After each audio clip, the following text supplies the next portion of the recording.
बहन जी नमस्कार। जी सत साहिब। जी क्या नाम है आपका? अमृत कौर आलूवालिया नाम है मेरा। अमृत कौर जी कहाँ से आए हैं आप? मैं पूना से हूँ, महाराष्ट्र। संत रामपाल जी महाराज से कब जुड़े आप? मैं 4 जून 2013 को जुड़ी थी संत रामपाल जी महाराज जी संत रामपाल जी महाराज जी से नाम दीक्षा लेने से पहले आप क्या भक्ति साधना करते थे? से। देखिए, मैं सिख परिवार से बिलोंग करती हूँ, इसीलिए गुरु ग्रंथ साहिब जी को मैं मानती थी। तो जो हमारे शास्त्रों में लिखा हुआ है, जो हमारे ग्रंथ में, हम उसको मानते थे, लेकिन उसमें जो लिखा है वो मुझे कभी समझ नहीं आया। तो जब हम संत रामपाल जी महाराज जी का ज्ञान हमने सुना और उनसे जुड़े, तो गुरु ग्रंथ साहिब जी में हमें क्या दिखाया है, क्या लिखा है और हमें कैसी भक्ति करनी, वो हमें संत रामपाल जी महाराज जी ने बताया। संत रामपाल जी महाराज से कैसे जुड़े आप? संत रामपाल जी महाराज जी से मैं ऐसे जुड़ी, मैं कॉलेज का लास्ट ईयर कर रही थी, तब मुझे मेरे हस्बैंड के वहाँ से रिश्ता आया था। तो वो 13 साल से जुड़े हुए संत रामपाल जी महाराज जी से। तो उन्होंने पहले तो हमें बताया जब देखने आए कि हमें दहेज में कुछ नहीं चाहिए। तो ये सुन के मेरा पूरा परिवार शॉक्ड हो गया था, क्योंकि हमने अपने मतलब जब तक के लाइफ में अभी तक कभी नहीं देखा कि दहेज नहीं मांगा है। तो हमारे फैमिली में सबसे बड़ा शौक तो ये था कि क्यों ऐसे। तो हमने सोचा कि लड़के में तो कोई प्रॉब्लम नहीं या कुछ प्रॉब्लम तो नहीं, लेकिन जब हमने उनका ज्ञान समझा तो हम बहुत शॉक्ड थे। मेरी बहनें भी हैं, तो उनकी जब शादी हुई थी तो मम्मी डैडी ने बहुत दहेज दिया था। तो मुझे आज भी याद है, मतलब मेरे मम्मी डैडी बहुत ही मतलब कर्जे में जा चुके थे उसके लिए, क्योंकि एक बेटी की शादी करना आज के ज़माने में बहुत छोटी बात नहीं है। वो बहुत माँ बाप को पता है और उनके परिवार को पता है वो कितनी बड़ी बात होती है। तो मेरे शादी में कोई दहेज नहीं लिया गया। मैंने जो जोड़ा भी पहना था वो मुझे मेरे ससुराल से आया था, ना उन्होंने कोई मांग रखी, ना 1 रुपए का भी मैंने दहेज दिया। क्या कारण मानते हैं कि उन्होंने आपसे दहेज की मांग नहीं की, बगैर दहेज के आपकी शादी हुई है? ये संत रामपाल जी महाराज जी का ही निर्मल ज्ञान है, जिन्होंने हमारे समाज को बताने की कोशिश की और हमारे भक्तों को बताया कि बेटी को बेटी बनाकर ही लाना है, बहू बनाकर नहीं। तो ये दहेज प्रथा इसलिए हमारे संत रामपाल जी महाराज जी ने बंद की है। समाज सुधार में यदि बात की जाए किसी भी संत की या महंत की, तो संत रामपाल जी महाराज का सबसे पहले नाम आता है, क्योंकि आज जो नशा हिंदुस्तान में तेज़ी से बढ़ रहा है उस पर संत रामपाल जी महाराज ने ब्रेक लगा दिया है और बहुत सारे लाखों लोगों का नशा उन्होंने छुड़ा दिया है। आपके साथ ऐसा कोई अनुभव हो, आपके परिवार में ऐसा कोई अनुभव हो कि संत रामपाल जी महाराज ने आपके परिवार से किसी भी व्यक्ति का नशा छुड़वाया हो? सबसे बड़ा लाभ परमात्मा ने जैसे ही नाम लिया ये दिया। मेरे माता पिता और मैं और मेरे चाचा चाची, हम लोग ये राधा स्वामी से जुड़े हुए थे। तो वहाँ पर सत्संग में जाते थे, लेकिन कोई ज्ञान नहीं था। मतलब मैं जाती थी लेकिन मुझे वहाँ का ज्ञान नहीं समझ आता था कि क्या ज्ञान देना चाहते वो। वहाँ पर बताया जाता था कि आप परमात्मा आपको परीक्षा लेने के लिए भेज रहे हैं, फिर उसके बाद में आपको परीक्षा देनी है, शरीर चेंज का आना है। मतलब ये इसका कोई मीनिंग नहीं, मीनिंगलेस था मेरे लिए ज्ञान। तो मेरे डैडी फिर भी नशा करते थे, वहाँ पर बताया जाता था नशा नहीं करो, लेकिन मेरे डैडी ने नहीं छोड़ा।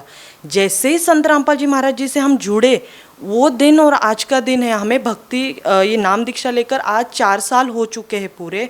मेरे डैडी ने फिर से कभी सिगरेट की तरफ या शराब की तरफ देखा भी नहीं है।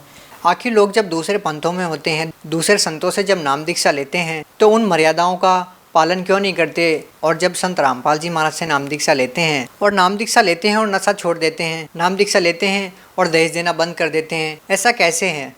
ये हमारे संत रामपाल जी महाराज जी पूर्ण परमात्मा है, और जो इनका ज्ञान है ये निर्मल ज्ञान है और शास्त्रों के अनुसार भक्ति बताते हैं। तो जैसे इस ज्ञान को हम समझते हैं, विद प्रूफ्स देखते हैं, हमें तुरंत हमारी आत्मा को पता चलता है कि ये ज्ञान जो है ये निर्मल है और ये ज्ञान 100% प्योर ज्ञान है। ये ज्ञान हमें और कहीं नहीं मिलेगा। तो जितना हो सके इस भक्ति को करके मोक्ष प्राप्ति का है। अभी जैसे मैं कॉलेज लाइफ में थी, तो जो कॉलेज लाइफ है education, youngsters only knows the word is enjoyment, they don't know bhakti. तो यंगस्टर्स को होता है कि भक्ति की एक एज होती है, जो कि बहुत ही गलत है। मैंने अपने जीवन के 23 साल वेस्ट किए हैं, तो मैं जानती हूँ कि भक्ति में आने के बाद भी मैं आज पछताती हूँ कि मैंने अपने 23 साल क्यों वेस्ट किए, मुझे परमात्मा जल्दी क्यों नहीं मिले। फिर भी नो अदर देन लेस परमात्मा मुझे मिल गए, और आज मैंने जो अपना कॉलेज के बाद की जो लाइफ है, परमात्मा ने इतने अच्छे से, क्योंकि एक हस्बैंड होता है, एक लड़की की हमेशा अरमान होते कि हस्बैंड उनको जो शराब ना पिए, जो उनके साथ मारपीट ना करे और जो उनका ख्याल रखे, ऐसा होने चाहिए। तो संत रामपाल जी महाराज जी के अनुयायी है, जो भगत है, वो बिल्कुल भी शराब, मांस, तंबाकू जैसे चीज़ों को हाथ भी नहीं लगाते, देखते भी नहीं हैं। तो एक लड़की के लिए और क्या चाहिए? आज हमारे कॉलेज में हम देखते हैं ड्रग्स, कोकेन, सिगरेट, डिस्को जाना, पब्स जाना, यही फैशन में है। तो एक्चुअली मैं यंगस्टर्स को ये बताना चाहती हूँ कि हमारी लाइफ बहुत थोड़ी है, हमें इस लाइफ में जितना जल्दी हो सके भक्ति करके जुड़ना है, वो भी सही भक्ति करके जुड़ना है।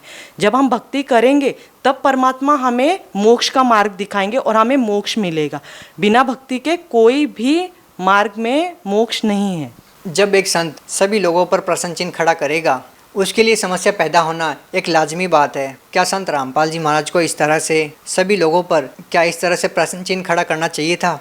क्या इस तरह से कटघरे में खड़ा करना चाहिए था? सर, आपने हमारे संत रामपाल जी महाराज जी को संत कह के संबोधित किया है, तो पहले तो आप संत का मतलब समझ लीजिए कि संत का मतलब होता है जो सच बताता है, सच को सामने लाने वाला। यदि एक संत अगर करप्ट लोगों को करप्ट नहीं बोलेगा तो फिर वो संत कैसे?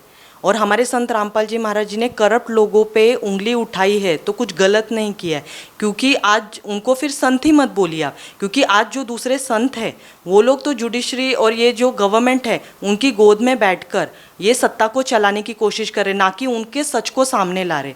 हमारे संत रामपाल जी महाराज जी ने इन करप्ट लोगों पे उंगली उठाई है ताकि सच को सामने ला सके, वरना फिर ऐसे संत को जो सच्चाई बता रहे हैं उन्हीं को आजकल के ज़माने में जेल में डाला गया है। और हमारे संत रामपाल जी ना कि एक समाज सुधारक कर रहे हैं, बल्कि वो आध्यात्मिक ज्ञान के थ्रू भी हमें ज्ञान समझाने की कोशिश कर रहे हैं, जो कि सिर्फ और सिर्फ संत रामपाल जी महाराज जी कर सकते हैं। आप भगत समाज को क्या संदेश देना चाहेंगे, खासकर उन युवा लोगों को जो आज के दिन इस भौतिकता के युग में आध्यात्मिक मार्ग से बहुत दूर हो गया है? जी, मैं उनको यंगस्टर्स को, सारे यंगस्टर्स को एक ही प्रार्थना करना चाहती हूँ कि देखिए, भक्ति की कोई एज नहीं होती। जब भी परमात्मा मिले, सच्चा ज्ञान मिले जो कि संत रामपाल जी महाराज जी का ज्ञान है, we should just grab the opportunity, because ये अपॉर्चुनिटी बार बार नहीं मिलती। आज हम जब देखते हैं यंगस्टर्स को कि कब मौत हो जाए, ना जाने काल की कर डारे, किस विधि पलट जाए पासा वे, जिन्हां दे सिर ते मौत खड़क दी उन्हां नूं केड़ा हासा वे। ये गुरु नानक जी ने बताया था कि मौत तो कभी भी आ सकती है। तो हम इस संसार में जहाँ इतने दुख है वहाँ क्या खुशी मना रहे, किस बात की? क्योंकि जाना तो एक दिन है ही, ये निश्चित है। दिस इज़ ट्रू फैक्ट कि हमें मौत आनी है। बिना भक्ति करके जाने से तो बेटर है कि हम भक्ति करके जाए। तो हमारे यंगस्टर्स को एक ही मैसेज देना चाहती हूँ, जितना जल्दी हो सके आप इस ज्ञान से जुड़े, परमात्मा के लाभ उठाएं और मोक्ष की प्राप्ति करें। बहुत बहुत धन्यवाद जी, सत साहिब।